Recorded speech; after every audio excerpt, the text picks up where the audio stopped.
Halo teman-teman. Kosovo adalah sebuah wilayah di bagian selatan Eropa. Mereka memiliki nama mereka di peta dan memiliki hubungan diplomatik resmi dengan 109 negara di seluruh dunia, sampai sekarang. Namun, dari segi definisi dan pengakuan internasional, Kosovo bukanlah sebuah negara. Mengapa demikian? Mari kita cari tahu bersama. Nama Kosovo berasal dari nama tempat Serbia, yang berarti bidang burung hitam.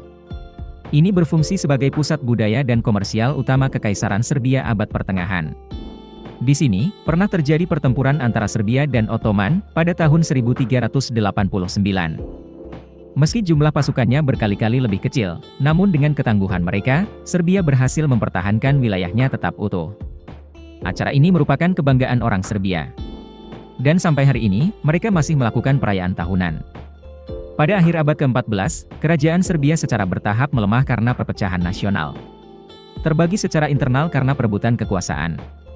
Utsmaniyah mengambil kesempatan untuk menyerang dan merebut seluruh kerajaan pada 1459.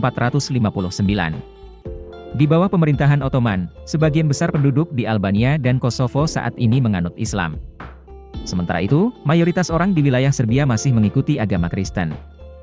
Pada akhir abad ke-18, kekuasaan Utsmaniyah menjadi semakin represif, yang menimbulkan kebencian rakyat. Kaum intelektual Serbia menggunakan puisi untuk mengenang perang besar di Ladang Burung Hitam pada abad ke-14, ketika mereka bertempur dengan gagah berani melawan Utsmaniyah.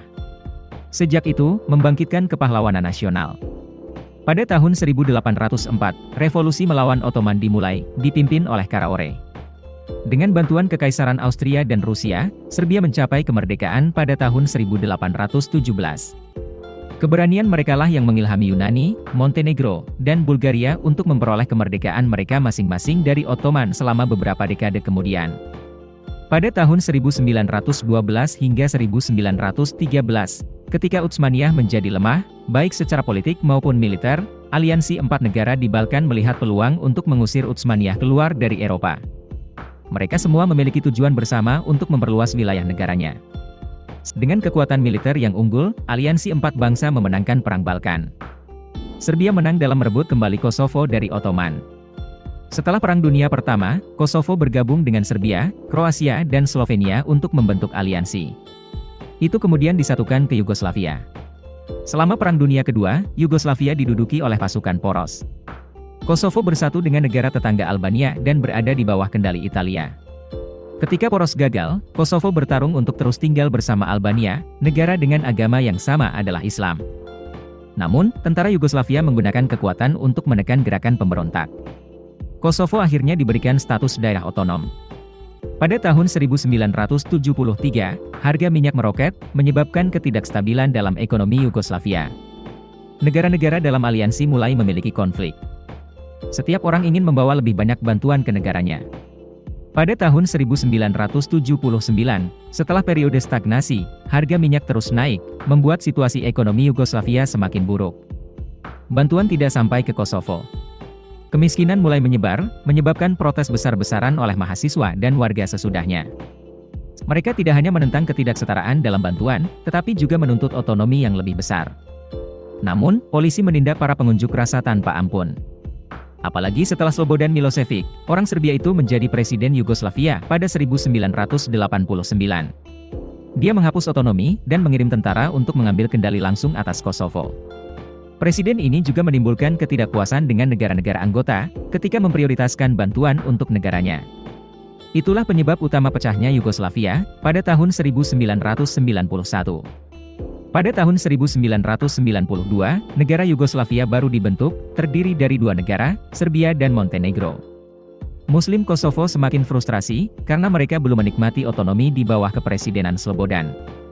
Pada tahun 1996, Tentara Pembebasan Kosovo, sebuah organisasi gerilya dibentuk, untuk memperjuangkan pemisahan diri dari Serbia. Pada tahun-tahun berikutnya, mereka berulang kali menyerang polisi dan pejabat pemerintah.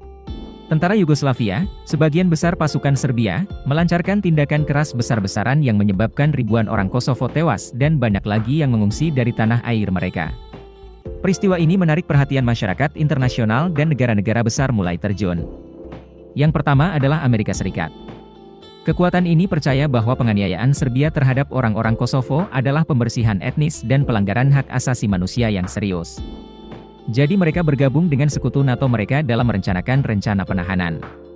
Selain itu, sejak jatuhnya rezim komunis Soviet pada tahun 1991, para pemimpin NATO telah berulang kali membahas apakah akan terus mempertahankan organisasi atau tidak.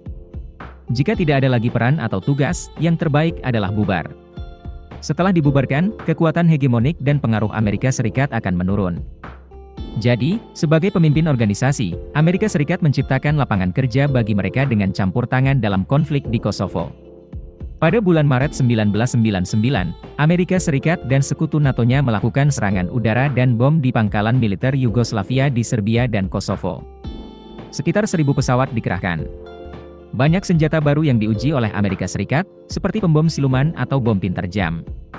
Segera setelah itu, Rusia memprotes dan meminta NATO untuk menghentikan serangan udara di Serbia. Intervensi mereka sebagian besar formalitas. Pada saat itu, Rusia dan Amerika Serikat secara bertahap menormalkan hubungan di bawah Presiden Clinton.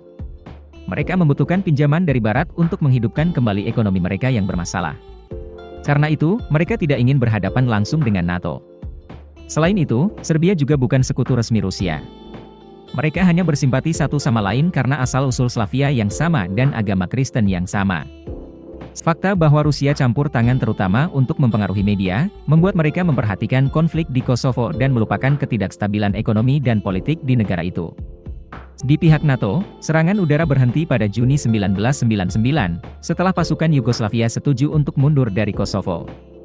Meski Serbia tidak mau, tapi juga harus menerima hilangnya wilayah yang dianggap suci, seperti Yerusalem milik Israel dan Palestina.